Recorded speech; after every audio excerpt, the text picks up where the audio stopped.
Thanks a lot, Nick Cleveland-Stout, for joining me. I had the pleasure of meeting Nick a few months ago at the Integrity Media Awards, and we got to talking sort of later in the evening after the award, a little bit in our cups, and I thought we'd be a perfect person to bring on to the podcast.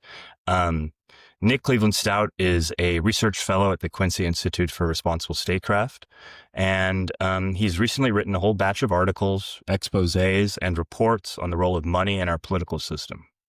A few months ago, Nick's co-authored a report with Ben Freeman at the Quincy Institute, who also recently published this book I just picked up, It's a great book, $1 trillion War Machine.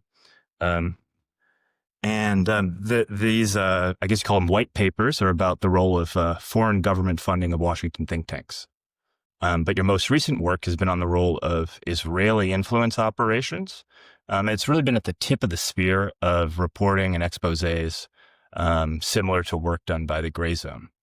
And it really outlines some of the mechanisms Israel is using to try to change the views of the 18 to 34-year-old age group, which has recently expressed a lot of sort of anti-Israel or anti-Zionist sentiments since October 7th. But before we get into all that, I wanted to just ask you, what brought you to the Quincy Institute, and how long have you been working there? Yeah, great to be with you here, Mario. So I've been at the Quincy Institute for almost 2 years now. And what brought me to the Quincy Institute was, I got very interested in foreign policy when I was in college, and got involved with alternative ways of thinking about foreign policy. Like I got involved with the John Quincy Adams Society. I think there are a lot of young people that inherently see kind of what's wrong with U.S. foreign policy and are interested in changing it, but oftentimes don't necessarily have an outlet, because oftentimes the incentive structure is such that, your way to kind of work within that system requires you to adopt a pretty primacist mindset when it comes to U.S. foreign policy, and pretty hawkish mindset. And I especially got interested in kind of the work of the authors of that great book that you just held up, people like Ben Freeman and William Hartung at the Quincy Institute, in part because the explanations that they offered for understanding U.S. foreign policy looked beyond just this idea of U.S. foreign policy being something that is elite driven, and that can't change, and that it's just the national interest is something that a bunch of people get into a room, and maybe they squint hard and long enough at a map, and they can figure out what to do, what U.S. national interests are. And Ben and Bill kind of throw a little bit of cold water on that idea in that book and in a lot of their work, because they look behind kind of the wheels that of influence behind that. They look at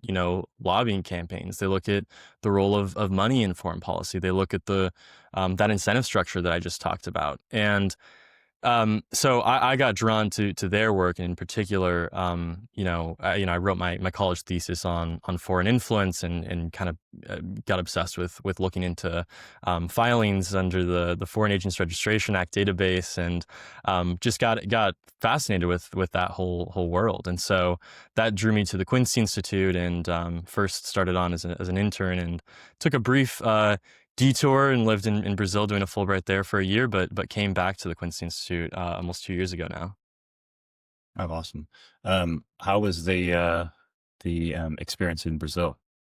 Oh, it was amazing. Yeah, that also so I was studying and doing some research down there in southern Brazil with an amazing professor, Camila Feix Vidal, at the University of Santa Catarina. And part of my work there was actually on kind of the role of U.S. think tanks in centers of knowledge production, and how things like think tank funding and the relationships that think tanks have with industry and foreign governments oftentimes shapes the analysis that they put out. So a lot of the stuff that I was doing in Brazil was very much related to the work that I do at the Quincy Institute now. Although, in Brazil was much more of like a focus on kind of how does this affect the global South, and in particular Brazil.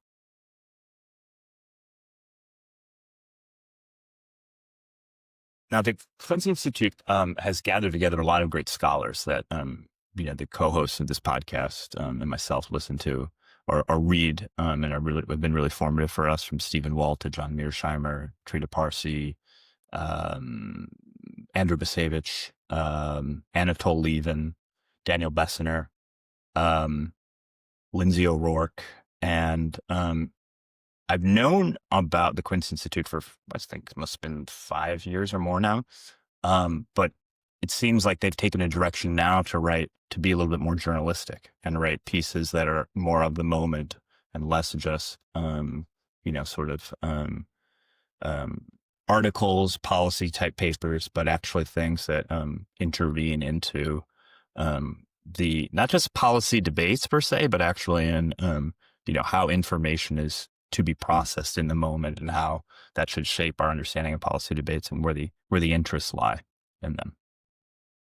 I think that's fair. Is that the direction Quincy Institute is going in now? Yeah, I think that is fair. I think that, the Quincy Institute, so there's like a division, there's we try to produce a lot of original like research analysis. And then we've got this great magazine, Responsible Statecraft, that focuses much more on, either breaking news or providing analysis that you can't find elsewhere. And I think that Responsible Statecraft in particular has become just such a gateway for a lot of people into this world. And I think it's largely because the things that you can find on Responsible Statecraft, as with other independent media outlets that I know you're very familiar with and an avid reader of, that people just can't find in mainstream media. You can't find a lot of these criticisms of U.S. foreign policy in the pages of the New York Times and elsewhere. And so, oftentimes you have to go to a place like Responsible Statecraft or Dropsite or wherever, because they are oftentimes ahead of the curve on a lot of these things. I mean, a place like the New York Times will eventually maybe come around to, acknowledging, for instance, that what Israel is doing in Gaza is a genocide, but it'll take a lot longer, and they'll go through bouts of denial, whereas other places are just much more likely to come out and call it a spade. Yeah. You and Ben Freeman wrote a very informative white paper on the structure of think tank funding and the degrees of transparency they provide in divulging their sources of funding. I wanted to ask you, what was the most surprising thing you found in your research into think tank funding? Yeah. So thanks for that question. Yeah. So Ben and I, it's long been generally understood that think tanks are,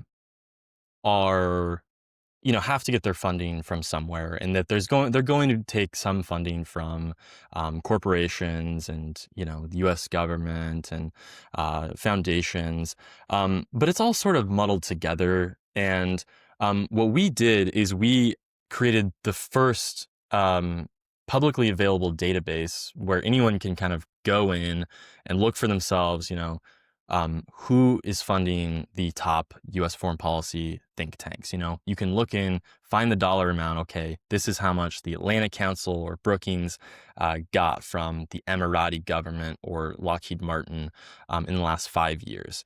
And I think that the single most surprising thing to me in that study was the scale, and especially the scale of the reliance on foreign government funding in particular. We looked at the last 5 years, the top 50 foreign policy think tanks, and we found that they take somewhere in the ballpark of at least $110 million over the course of those 5 years from foreign governments. And that's led, and the other thing that's surprising about that is the sources themselves. you might think to yourselves, okay, it might be Australia or New Zealand or the United Kingdom, and we might not have a problem with that. But actually, the top funders tend to be uh, Middle Eastern autocrats. The Emirati government, for instance, or Saudi Arabia or the Kingdom of Qatar, and there are plenty of European nations on that list as well. And I think that what you see oftentimes is these are countries that rely very heavily on the U.S. defense industry, and so for various weapons packages, and whether it's to drum up support for the war in Ukraine or war with Iran, or angling for different security arrangements with the U.S. And so these are countries that obviously have their own interests in mind when they're funding these think tanks, and they're going to diverge from U.S. interests. And so it kind of dovetails with a lot of the corporate defense contractor funding of think tanks too. We found that those think tanks also took something like $35 million from the top defense contractors, companies like Northrop Grumman, companies like Lockheed Martin.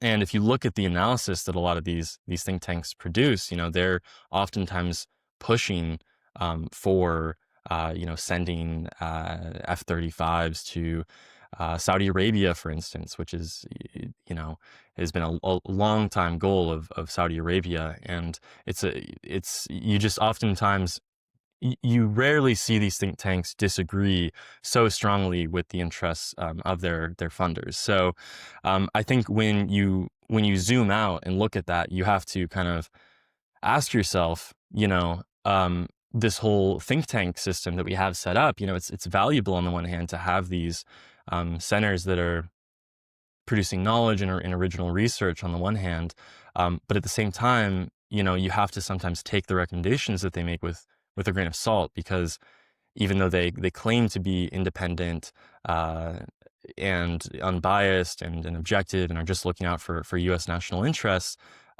you have to be aware of these funding relationships too.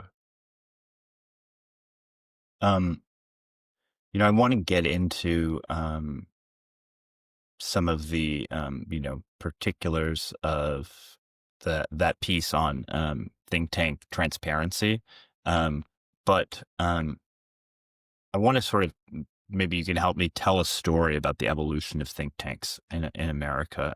One of the articles that you and Ben Friedman reference is one written by Tevi Troy in National Affairs, right? I want to say it was like written around 2012 or something like that. But it gives a kind of useful history about the evolution of think tanks from the post-World War I period to today, in which, they come out of this sort of, I guess you could say, this sort of progressive ferment, intellectual ferment of, trying to meet, to match expertise with, political power in the democratic process. And, think tanks like the Brookings Institute and later what is the American Enterprise Institute, they all start relatively early, and they begin by trying to articulate policy options to politicians, right? But in a way that is very circumspect, or very much aware of the difficulties or the problems with setting policy, being too direct about setting what the policies should be, right? It's more about informing politicians. And then that is part of their sort of tax exempt status, right? To not be the same kind of political action committee that exists in, other domains in the political process. But then they start to switch into becoming, and this is like basically after, World War II in the 70s, right? And part of the kind of cultural rift that happens between liberals and conservatives in the culture war, they start to view their role as being articulating almost like political rhetoric and political messaging for one side or the other. And I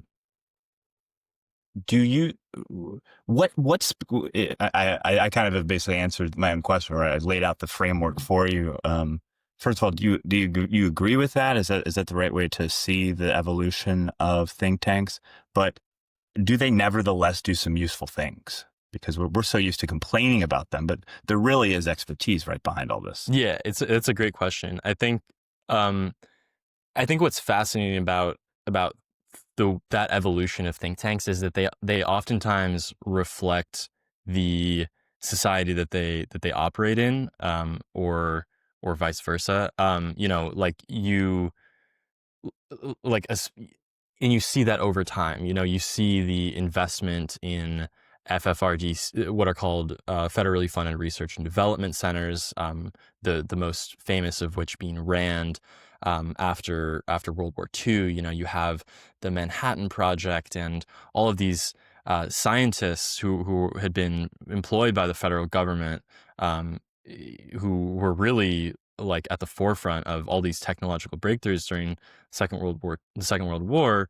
um, the U.S. government decided to just keep them on payroll essentially, and ship them out to California, continue um, outsourcing their research to them in a sense. And you see uh, such value placed on expertise in this period, through the Kennedy administration as well. The Kennedy administration placed so much value on this idea of expertise. The whiz kids that came out and worked with Secretary of Defense. I almost said Secretary of War. Now that we've changed the name to Robert McNamara, and then over time, as into the 70s, as the U.S. government starts to deregulate quite a bit, you see the same things happening with think tanks. Think tanks, as they get less and less funding from the U.S. government, they have to go to other sources for that, and a lot of them end up going towards corporations, foundations, foreign governments. In a lot of cases, a lot of think tanks, the biggest ones even, asked different consultancies, what do we do? How do we maintain our relevance? And a lot of them were also asking, how do we replicate the success of the Heritage Foundation? Because Heritage had kind of pioneered this new wave of politics, in the sense that they created this book, Mandate for Leadership, which was very much geared towards the policy issues of the day. And when Reagan was elected, then the Mandate for Leadership was handed out to every cabinet member by Reagan. He said, read this. This is basically our agenda. This is what we're going to do. And so then you have a lot of think tanks looking around and saying, this model of being seen as a university without students. That was kind of the phrase that was thrown around.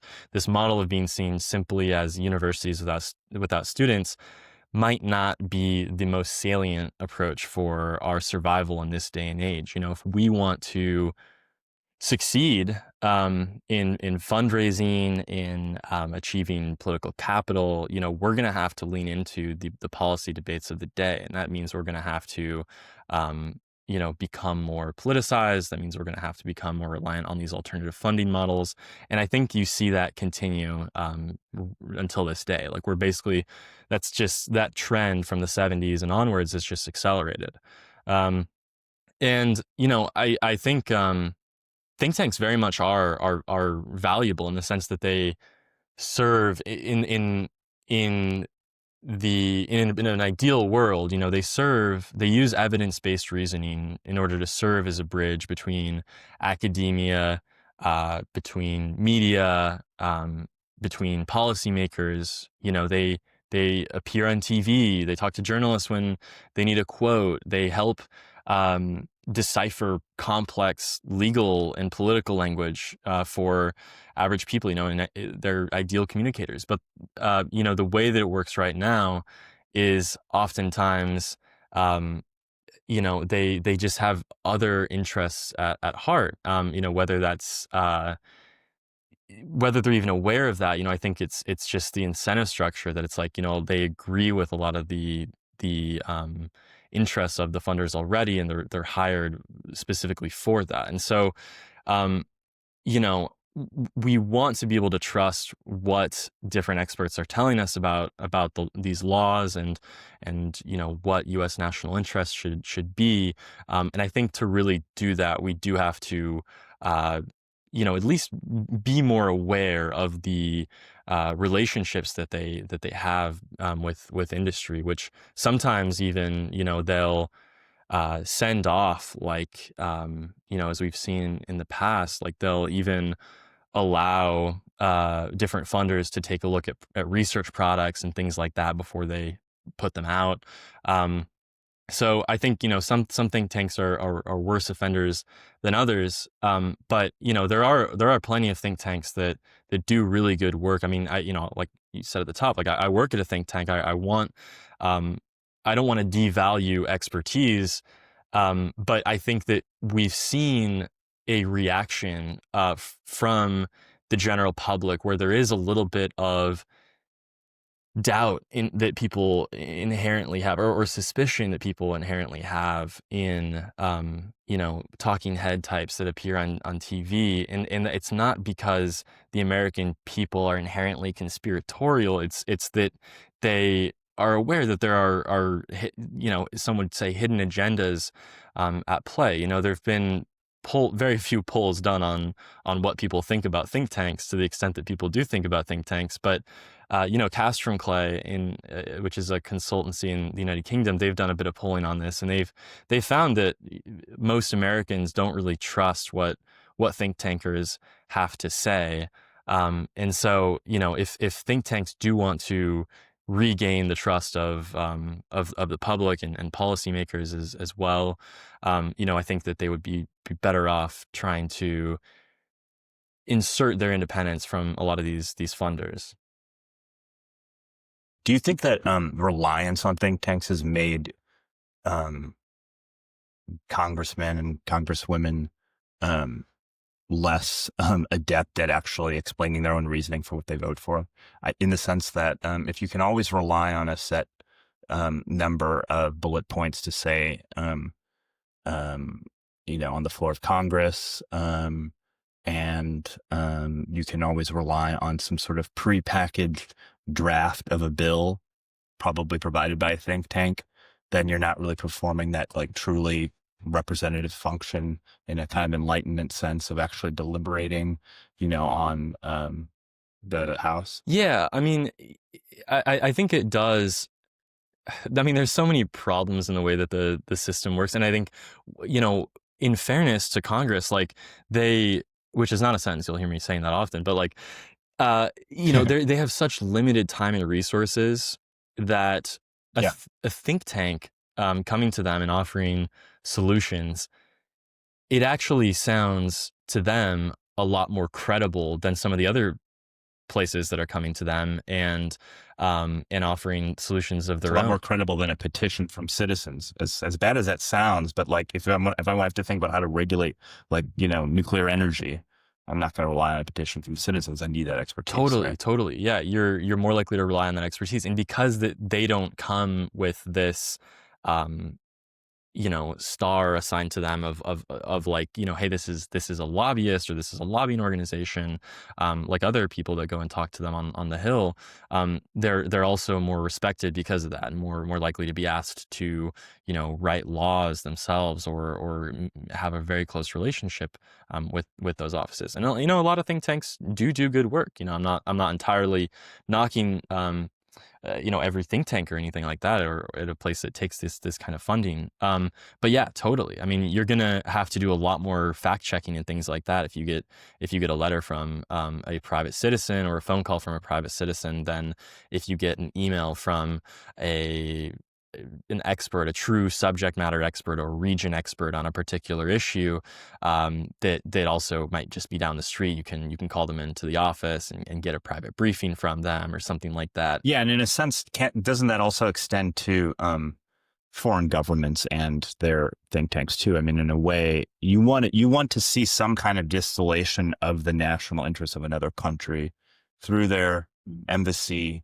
and through the basically the representatives that they send out through there, right? I mean, in some sense, you want to know, well, what is India's position on this regarding secondary sanctions about Russia. You want to hear what they're going to say, right? So you do need that like lobbying space within a national capital, in this case, Washington, D.C. and other countries. Every country is different in this respect, but they do provide that function too, right?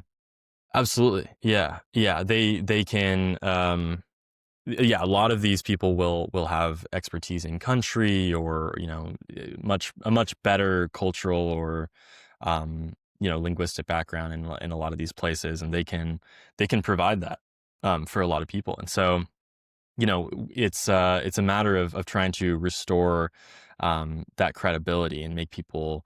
The problem though is that, like, a lot of times when experts have expertise in a certain country, oftentimes it means that they're getting funding from sources in that country, be that the government or private citizens or something like that. I mean, we see that time and time again. I remember seeing, like, the U.S. government, the Office of Threat Assessment in the Pentagon, they commissioned a report from CSIS, which is the one of the most influential think tanks in Washington, probably one of the think tanks that has the most sway on Capitol Hill, I would argue. They're testified Yeah. to. I read them often. Yeah, they're testified to. Michael Kaufman on Ukraine and stuff. Totally. Their CSIS is called in to testify the most of any think tank, of any nonprofit, and the Office of Net Assessment asked them to produce a report about Saudi Arabia, and they produced this report. But the problem is and they have a lot of genuine experts about Saudi Arabia. But the problem is that they also take a lot of funding from Saudi Aramco and the government of Saudi Arabia, and so it's tricky because it's going to be hard for a think tanker who has a lot of regional expertise to be able to opine on that region at a think tank that doesn't take funding from that government, or someone who has, or a major funder that has their own interests in that region, and try and divorce those two from each other.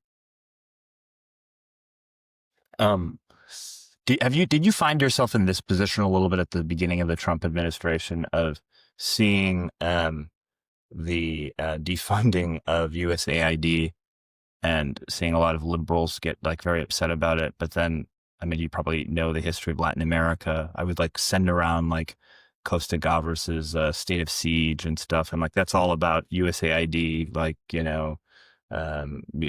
police and security forces teaching Latin American governments how to torture, right? And just the whole longer period, it seems as though there's like within the liberal left anyway, I mean, many on the left remember all this stuff, but it's like the degree to which like there's a long arc of at least 40 to 50 years of using those institutions, using USAID and National Endowment for Democracy for funding clandestine activities, right? And did you sort of find yourself in this a somewhat awkward position of, if not cheering it on, at least welcoming some of that defunding? Yeah, I definitely had an open institutions, mind to, even if they didn't do it so coherently. right. Yeah, I definitely had an open mind to a lot of the things that Trump was saying, especially, I mean, both in the early months of his administration, but also on the campaign trail. In many ways, he took the lane that Harris left, of being the anti-war candidate. He was criticizing Biden as being the warmongering candidate once he was in office. He said things like he was going to cut the Pentagon budget. I think the number that he threw out there was 8%. And yeah, he was cutting certain USAID programs. He was cutting, threatening to cut the Ned budget. And there were aspects of that, that are worth debating, whether it truly serves U.S. interest, or whether it really helps in some cases, especially when it comes to that clandestine funding and trying to support candidates in other countries that the U.S. might prefer. It's worth debating, like, whether that actually promotes a valuable goal for U.S. national interests. And so, yeah, I certainly was curious to see where it goes. I think I had a very healthy dose of skepticism. It's easier now to say with hindsight, but I had a very healthy dose of skepticism about kind of where all that would lead and whether he would really follow through with some of that stuff, and how it would materialize. And I think some of those concerns have proved a little bit salient, unfortunately, in hindsight. But yeah, Just go pessimist and you end up always being right. That's true. what I found in the last like 4 years, dude. Okay, so now we've gotten all this preamble stuff done, sort of setting up the sort of historical arc and the sort of, kind of institutional framework. Let's talk about some of these great articles you wrote about Israeli influence operations. In September and October of this year, you wrote several articles that went viral about Israeli influence operations, and they were especially about those operations that were geared towards capturing evangelical MAGA supporters. And I know this story is actually kind of complex, but do you think you could give a brief account of what those articles revealed?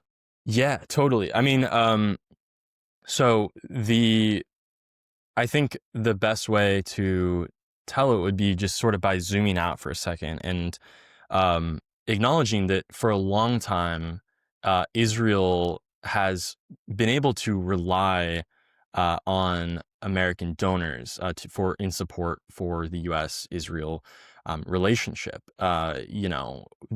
Israel has gotten, I think it's $300 billion in aid from the U.S. since its founding, which is far more than any other country in the world, and a lot of that has to do with pretty organic U.S. support for Israel over time, and because of that, they've somewhat avoided having to dip their toes into foreign lobbying, registering under what's known as the Foreign Agents Registration Act, which is the regulatory regime for foreign lobbying. You basically just have to, if you're a foreign agent, you just have to register under this website to the Department of Justice. You have to disclose a little about what you're doing. And Israel, for the most part, hasn't really had to do that. But all of that has changed in um, the last 2 years, but really the last like 6 months or so, since Israel has just really started to lose this public relations war.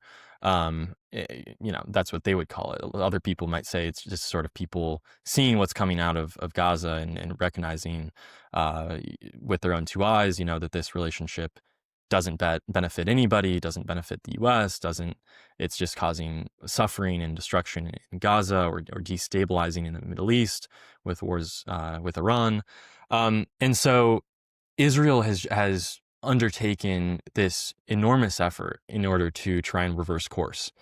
And we'll see if it's too little too late, but they've hired, I think it's 6 firms under FARA just in the last like 3 months or so.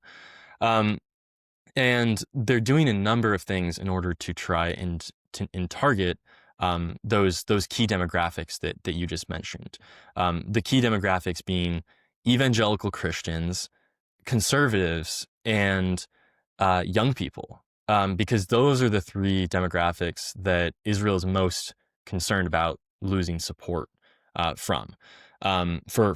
And some of these companies, right, just to throw in here, Clock Tower Media, Salem Media Network, right? Salem Media is connected to Trump. It's the Clock Tower Media, right? That's connected to a former Trump campaign advisor who was the one who hired Cambridge Analytica. Cambridge Analytica, exactly. Yeah, exactly. Right. So yeah, Clock Tower X is one of the firms. I think that was the first one that I saw. So Clock Tower X, that's a firm, and these are all like very newly created firms, by the way. They don't really have websites. There's not a whole lot of information. They set up an LLC. They've got a few employees, and they're basically running digital media campaigns. Exactly. And so in in Clock Tower X's case, that's the firm that Brad Parscale is running.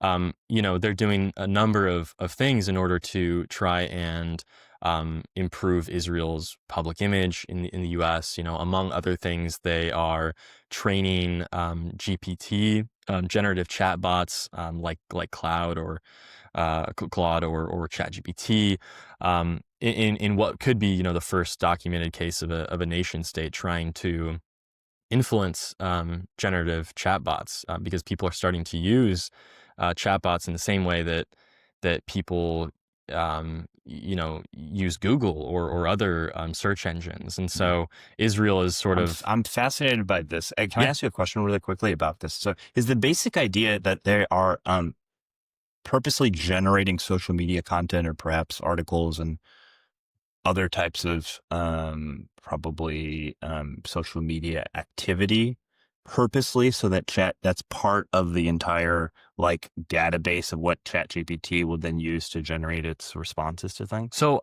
all of the language itself says about what they're doing. I think I have the exact language here. It's that Clock Tower X is deploying websites and content to deliver GPT framing results on GPT conversations.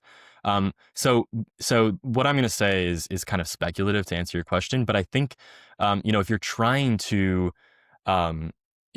train GPT, if you're trying to train generative chatbots, then really the only way to do that at scale would be probably using AI itself, like deploying fake AI websites and different content And bots, and then, so that yeah. so that chatbots are trained on that because they're trained on all kinds of things, including AI itself. And so the next time that someone asks a question like, "Hey, is Israel committing a genocide in Gaza?" it might spit out an answer that's more favorable to Israel. Yeah. It's so postmodern, it's like I can't. It's kind of bizarre sometimes when you take a step back, like, Totally. think about all the money and resources and attention, dedicated to manipulating things in this way. Um, but but I wanted to ask you too, because I remember reading about stuff like in political campaigns, bot armies. In a way, the Cambridge Analytica story is a little bit like that's in a sense that's sort of and as insidious as it is to like micro target people because of a certain profile. I can see that as being you're extracting some information about people. It's just one step away from focus group campaigning, Mm-hmm. of the 1990s and into the early 2000s, right? Mm-hmm. But the idea of like sort of generating the representation of the world that AI then is going to use to generate its own interpretation of it and its own, assessment of validity of judgments about that world is another step, right? Totally. And I wanted to ask you, is it your impression that this is like I've said, that this is what these strategies that are being deployed are a kind of step above the type of influence and campaign operations that have gone before? Yeah, I think that Israel is employing a new wave of influence beyond really at least what I've ever seen disclosed under FARA. There are all kinds of things that countries have done in the past in order to interfere off the books with the U.S. political system, but this is really the most the largest and most sophisticated foreign influence operation that I've seen is this recent one that they've undertook. I mean, some of the tactics that they've employed are pretty new, I would say, and trying to get at the new ways in which people access information.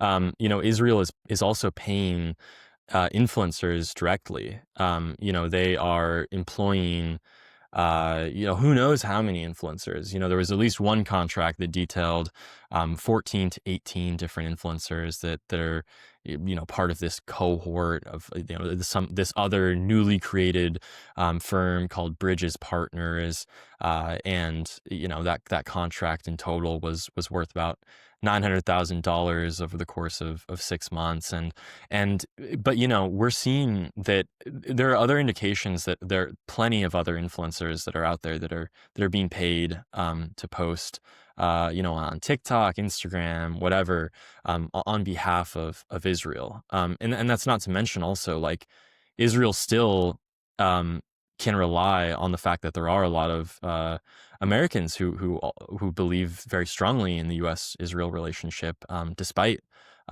what we've been seeing coming out of Gaza. I mean, the purchase of TikTok is one example of that. I think it seems as though criticism of Israel might be suppressed on the new TikTok platform. We'll have to wait and see kind of what happens there. But there are plenty of.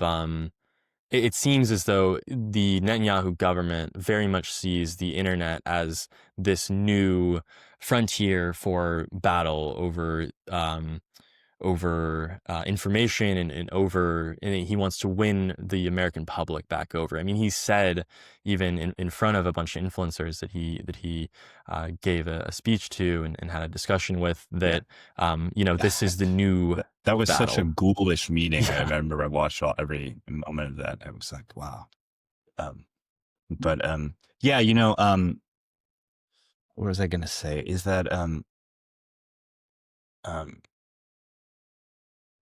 it's funny. You've spent some time in Brazil. The whole predicament kind of reminds me of the film Brazil, the Terry Gilliam film. Have you Actually, I ever haven't seen that. I've definitely heard of it.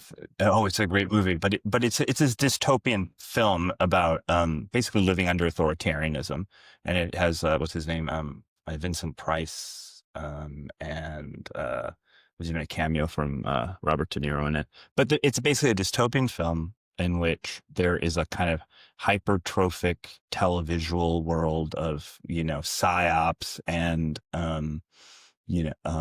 celebrity culture, and every place you go there's like 4 screens, and if you go to a restaurant and find that restaurant, there's going to be like 5 different TV screens. Sounds like Buffalo Wild Wings. I don't know that. Oh, okay.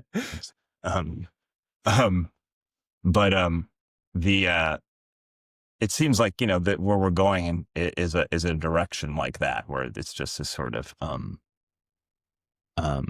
this world of spectacle that is easily nodded in one direction or the other.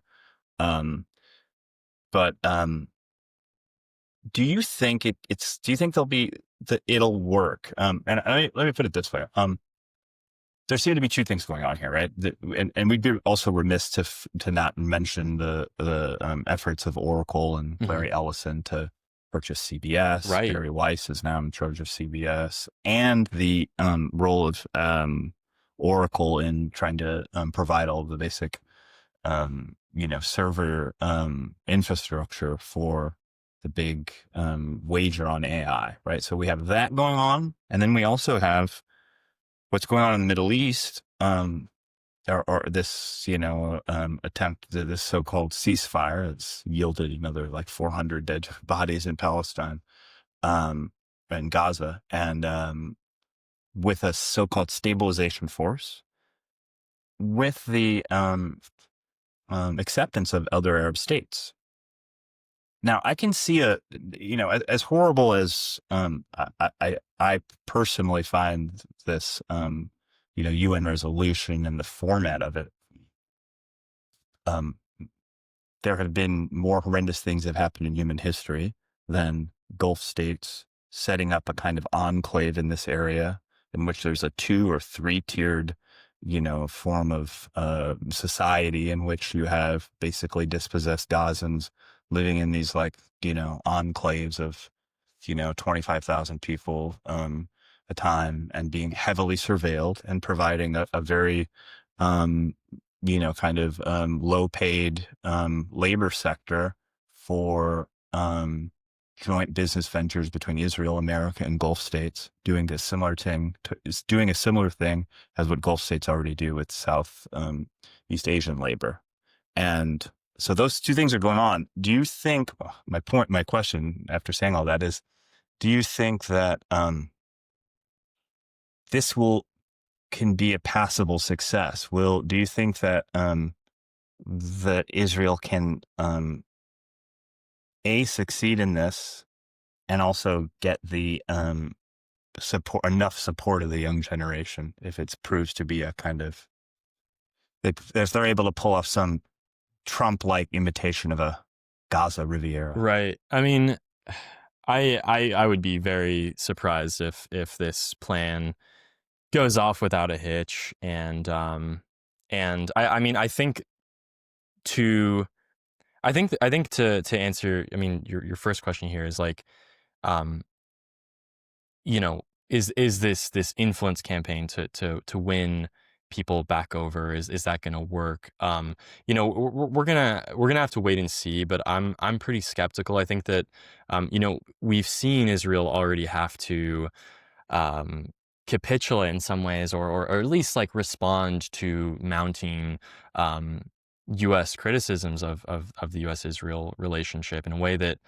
they haven't really before. I mean, you know, the fact that the U.S. provided this security guarantee to Qatar, for instance, over Israel's brazen attack in Doha, I think that was one indication that the Israeli government and that the U.S. support for the Israeli government is not um, simply set in stone, and that there's nothing at all that can cause that to waver. I think that in some ways, you know, it's responding to these mounting criticisms, and you know, coming to the table in some ways, and in the way that Israel has done, I think is a partly a result of this loss of support that they've had. And you know, we'll see if they're able to turn that around. I'm frankly a little bit skeptical that they can kind of put the genie back in the bottle in this way, once now that all this devastation, destruction has taken place and continues to take place. Like you said, we've had 400 deaths,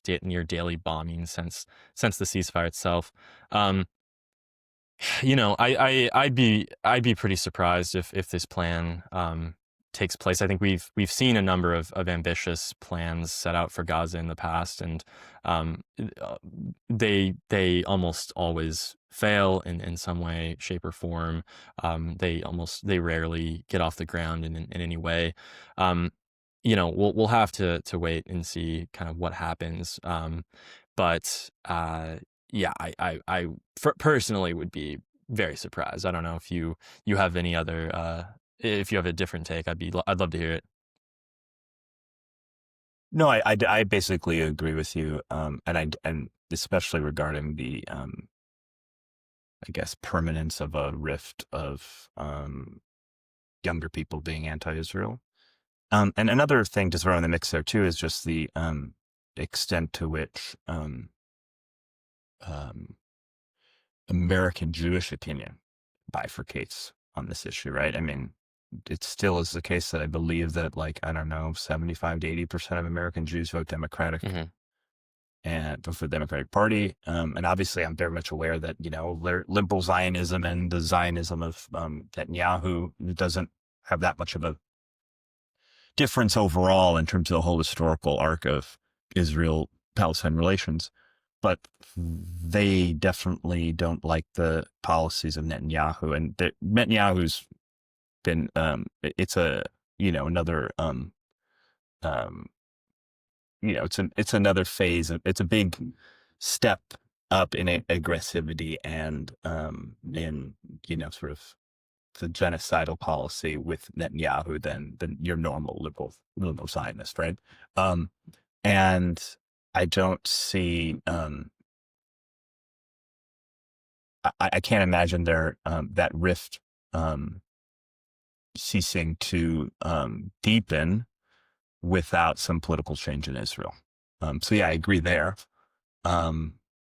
But I've also, I always have to, you know, there's a certain type of optimism that I have to also uh, that I also have to modify when I reconsider what the last 2 years have been like, where there was this axis of resistance that was pretty at least defeated in Lebanon, clearly in Gaza. I mean, would have been silly to expect that Gaza could, hold up against Israel. But the way that escalation has been managed throughout this whole crisis, including with Iran, I think that I think most Americans think that Iran was like completely defeated or shown to be weak, but I think it actually showed a lot of strength, and it showed its missile capabilities. And I think a lot of Americans aren't even capable of understanding quite what was demonstrated by their precise precision guided missiles and the actual ratio of missiles that went through. A lot of that is basically kept out of public discussion, but you can get people like Ted Postal talking about it, and it's quite clear that if they were to really let it go, that it would put Israel in a position where they would have to use nuclear weapons. And that's like, in a sense, that's Israel's real card to play to get the United States to help it, right? The United States doesn't want Israel to go that far. And but nonetheless, those are very high stakes, right? And now that you have a ceasefire, and now if you are able to draw down some of the intensity of the conflict with a state like Iran, Lebanon, I don't, as long as they don't, go in and invade it and bomb it to smithereens constantly, I don't see a lot of other Arab states, trying to help them. I see the weakening of states surrounding Israel and the exhaustion of the Gazan people. And I can, I don't want it or whatever, but I can imagine, a phased withdrawal of many Gazans. Many of them would probably live better lives outside of their current situation. And I can't, begrudge them for wanting to leave that situation. And so there's a world I can imagine where they basically succeed if it was done well. And you have to imagine it's not done by people like Ben Gvir, but people are a little bit more in control of the way it appears to the world, and the sort of international politics of it. I can see a world where it happens, where they succeed, basically. But on that gloomy note, I wanted to ask you a couple more questions. Do you see a change? I mean, you see out of the Trump administration and some of his social media warriors like Laura Loomer to constantly accuse people of being funded by Qatar. Like I had never really heard until like the last year people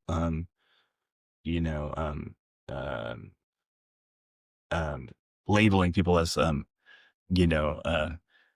stooges of Qatar, like I had in the last year. Has something changed in the relationship of Gulf states and Israel in terms of how they lobby and work with Washington? Or is it more like something I've always thought is the way it works, is that they pretend to be kind of anti-Israel, but basically they all work hand in glove? Yeah, I mean, there's a little bit of a difference here between the other Gulf states and Qatar.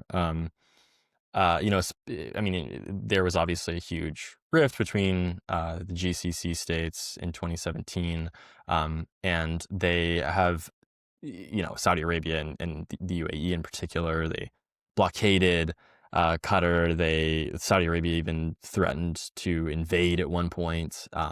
Rex Tillerson sort of swooped in and tried to stop them from invading at the last second. And since then they've kind of papered things over. But there remain some differences. I mean, one of them, and this is kind of the big reason that the Qatari-Israel relationship is a little bit different from the others, is that Qatar has been historically, with the approval of the Israeli government, has provided money in the Gaza Strip. And all of this, again, I should be reiterated, like was done with the knowledge and approval of the Israeli government, and in part it was to basically ensure that there was a more extremist radical option that remained in power in Gaza, as opposed to a more moderate the more moderate Palestinian Authority. I think the phrase that Bibi used was, we can fan the flames, essentially. We'll have more sway over what happens in the Gaza Strip if we do this. And so Qatar acted as the facilitator of a lot of these payments, and because of that, a lot of people who are either unaware of that or willfully ignorant of that relationship, have essentially said that that Qatar is funding Hamas, and that Qatar is financing terrorism, and Qatar certainly has a very unique role, both in the Middle East and the global stage, as kind of a go-between state. Qatar, more than any other country in the region, has made a name for itself as a mediator of sorts, a global diplomat. It's kind of Switzerland in the exactly. Middle East, they are the people that can kind of talk to anybody, whether it's Hamas, whether it's Hezbollah, whether it's the Taliban. They will try and mediate conflicts. They will try and facilitate. In the U.S.'s case of the withdrawal of Afghanistan, they hosted. They acted as basically the base for evacuating U.S. Forces and also Afghans that worked with the U.S. And so because of that relationship, though. A lot of people, especially the Laura Loomer types, have gone after Qatar and gone after people that are funded by Qatar, or even people that are not funded by Qatar, but she claims are. And it's not just Laura Loomer. There's a whole cottage industry of people, mostly on the right, that cast these kinds of stones and claim that Qatar is the most influential country in Washington, and is throwing around all this influence in order to further the interests of Hamas and the Muslim Brotherhood. And, because Qatar does, I should pause here and say, Qatar does have a lot of influence in Washington. That part is certainly true. It might not be as enormous as these people are making it out to be. But, Ben Freeman and I, we co-authored a policy brief looking into kind of what is the actual state of Qatar's lobby, and we found that they have something like 75 different foreign lobbyists on payroll, including former members of Congress. I think Representative Jim Moran would be the most notorious of them. They have like 28 different firms. They get a lot of high level meetings, and you see after October 7th, they were pretty successful at weathering this storm of these allegations of financing terrorism and all these kinds of things. They lobbied to shoot down a lot of proposals that would cut Qatar off from the financial system and things like that. And but what that means though today is like they oftentimes butt heads with the Israel lobby on a lot of these things. It's just when you publish something about Israel, then everyone's like, well, what about Qatar? And if you publish something about Qatar, then everyone's like, well, what about Israel? So the two lobbies are very much butting heads, and I think it most clearly came to fruition with that Israeli strike in Doha, where they were targeting senior Hamas leadership. It failed. They killed a few lower-ranking Hamas staffers and even a Qatari security forces official. But you see immediately Qatar's lobbyists jump into action on that and saying, well, hey, Qatar does all of this stuff for the U.S. We helped out with the evacuation in Afghanistan. We host this massive air base that they pay for as well. And so they were pretty successful at making this case to the Trump administration. And Trump really kind of listens to both sides on these kinds of things, and eventually the Trump administration offered this security agreement to Qatar, and so you know this will not be the last time I think that the Israeli and Qatari lobbies kind of go head to head. And of course, Al Jazeera, right, has had a big place in the journalism of the Middle East, and to have whatever its whatever its shortcomings and whatever ideological you know foibles or whatever you can charge it with is just so much better than most almost all American news when it comes to the Middle East, obviously, but almost all world news. I mean, I've lived in other countries, and I've had to rely on Al Jazeera as like the best source of international news. Um, about hands down. I mean, I would tune into CNN, and it's like, what is this for? Is this for Yeah. children?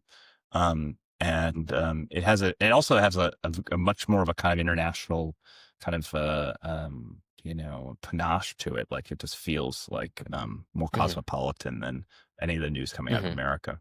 Which is, I mean, obviously that's sort of on the surface of things or whatever, but it shows how, like, obviously worldly and adept uh, Qatari elite Yeah. are. Yeah. No, yeah, it's exactly right. And there's all kinds of attempts to discredit journalists that work for Al Jazeera. I mean, there are plenty of pro-Israel people that have um, said that the journalists that have died, and the Al Jazeera journalists that have been killed in Gaza are not journalists. They're just Hamas combatants, or they're in bed with Hamas, and so we shouldn't mourn their deaths, and all kinds of gross things surrounding that. But yeah, what's tricky, and like you said, like Al Jazeera, it is funded by the Qatari government, so sometimes on certain issues you have to, the same way you have to be aware of who's funding different think tanks, you got to be aware of who's funding your media. But at the same time, it's like a lot of the information that they were reporting on,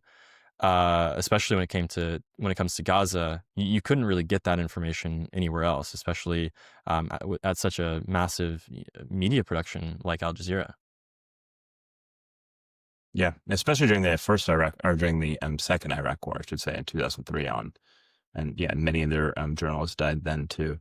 Okay, before I let you go, I'm going to ask you a couple more questions. But most importantly, what are the main resources and databases you go to when looking under the hood of the military-industrial congressional complex? Yeah, it's a good question. I mean, I think that the best like entry point for a lot of this stuff would be Open Secrets. If people aren't aware, Open Secrets is a great website to try and follow the money on a lot of these things. Go under the hood on who's funding political campaigns, who's funding, which lobbying firms do different corporations have on retainer, what are their issues, what are they trying to lobby for. So they've got all kinds of information. I also, I mean, if you want to go deeper on any of that stuff, you can also just go to the websites directly. But I think Open Secrets does a great job of aggregating a lot of that data. I really like the FARA database, just because you get to look at a bunch of government, a lot of different documents, and try and parse out what stories can be told from what lobbyists are doing, or public relations people, or influencers are doing on behalf of foreign governments. It's a little bit clunky of a, maybe I'm underselling it, a pretty clunky website. So it can be a little bit difficult to navigate, but there's a lot of stuff that goes unreported in FARA, and I think deserves a lot of attention to better understand kind of what it is that the foreign governments are trying to do in Washington. And you can go to specific countries, like if you're interested in Israeli influence, or Qatari influence, or Armenian influence, or Azerbaijani influence. You can select different countries and click around and try and get a better sense of what it is that they're trying to get out of these lobbying campaigns. Um, Beyond that, like getting into kind of the world of dark money in particular, like the the nonprofit explorer that ProPublica has is kind of a fun one to look around on.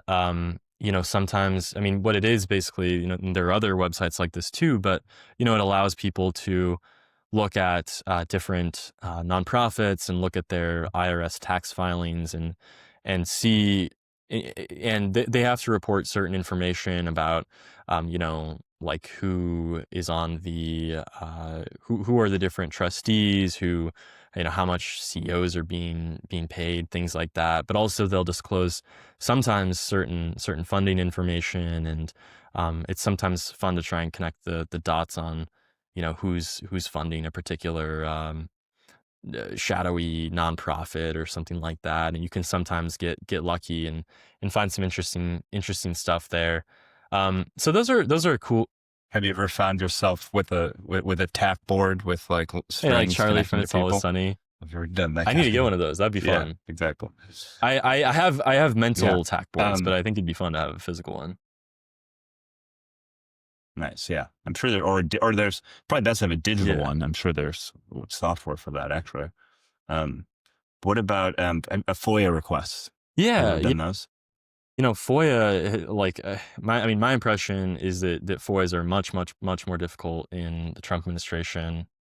You have to be super specific, right? You have to be like, I want the thing on this date and a correspondence between this and that person. You can't just ask for all the correspondence from, say, somebody in the military during this operation. Yeah, I mean, I should caveat and say that I'm certainly not a FOIA expert. But yeah, if you don't really just want to go, my impression is you don't really want to just like go fishing, because it's going to be an impossible request. Like you need to, hear from someone, that there might be a specific document that a certain office possesses, and be able to have, the more specific information, the better, so that, the FOIA officers that I've worked with, they actually really do just sort of want to help. They're not like blatantly trying to hide as much information from you as possible, so that when they're not like CIA yeah, librarians. exactly.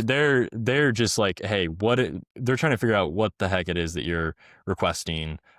So the more specific it is, the better. And so if you have the name of the form, if you have, the specific date on it that you're looking for, and what kind of information, that all of that makes their job a lot easier, and will definitely get your request turned a lot faster.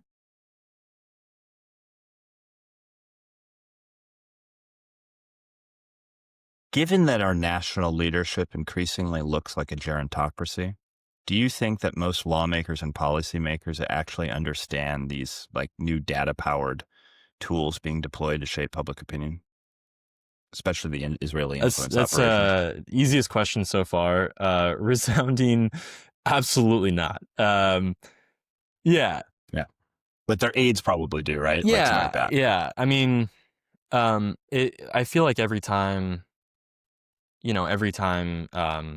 there's some kind of big hearing on tech or whatever, like we're reminded once again how little our our representatives and senators understand about, much less like something like AI, literally just the internet. Like there are basic tenets of the internet that our elected officials just do not understand. And I think, yeah, obviously their aides have a much better understanding of some of this stuff. But I think the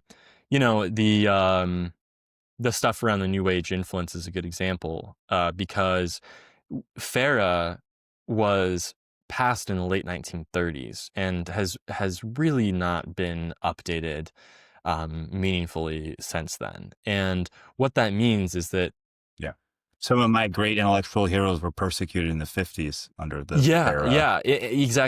act, like W.B. Du Bois and Paul Robeson and people like that. So that's how I first knew of it.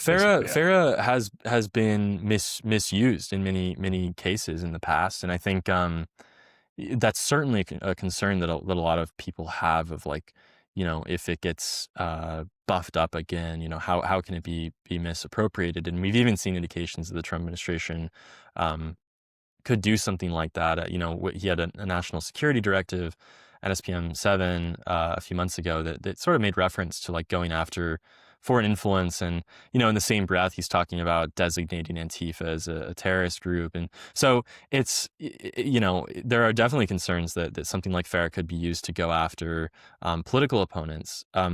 However, at the same time, the problem is, the other problem with FARA is that it is, because it hasn't been updated, it's sort of like there's such a range of transparency in what foreign agents are disclosing when it comes to what they're doing on behalf of foreign governments, and especially when it comes to disclosing their activities online, posting on social media, that kind of thing. There's a general guidance when you register as a foreign agent, like that when you post on social media, you're supposed to attach what's called a conspicuous statement, which basically says that whatever you're distributing is on behalf of a foreign government. But really, And if anybody wants to see that, just look at yeah, Rod Blagojevich. yeah, exactly. Rod Blagojevich is a great example. Like he discloses that he's a registered foreign agent of Republika Srpska. But there are plenty of other people who post that are registered foreign agents, and I see them posting. It's like they never attach that statement, and it's because there's just not a lot of general consistency and consensus around what enforcement of a law like FARA should be in the social media age. Okay, I don't want to keep you any much longer. Final question: who are your favorite writers and journalists? Who are your favorite writers and journalists analyzing these issues of digital surveillance and political influence operations? Well, I think I would say that I mean, I've been loving like a lot of the investigative reporting that DropSite's been doing recently on a lot of these topics. Oh yeah, me too. Yeah, Ryan Grimm and what's his name? Murtaza. Him and Murtaza, Ryan Grimm yeah. have been putting out a lot of Hussein. I mean, it's just a really great series on well, great and disturbing series on Epstein's ties to Israel and all that he did to facilitate sale of cyber weapons to various countries, and trying to even Mongolia and yeah. So Uganda. I would go with DropSite. I think everyone should subscribe to them. They've been doing a lot of great reporting on political influence operations and kind of the intersection between that and digital surveillance. Cool. Have you read Yasha Levine's Surveillance Valley? It's a great book. It's about the it's military origins of like ARPANET and the internet. It's it's much, it's about stuff that you could say the infrastructure of the internet from the 70s on. So it doesn't deal with this world of, bot farms and stuff, but just sort of what were the basic, sort of military and governance imperatives for setting up a network society. But worth checking out. With that, let me just thank you very much for speaking with us, and really keep up the great work. We're all reading you and cheering you on, and I look forward to maybe talking to you again sometime. It's great. Awesome. Thanks a lot, man.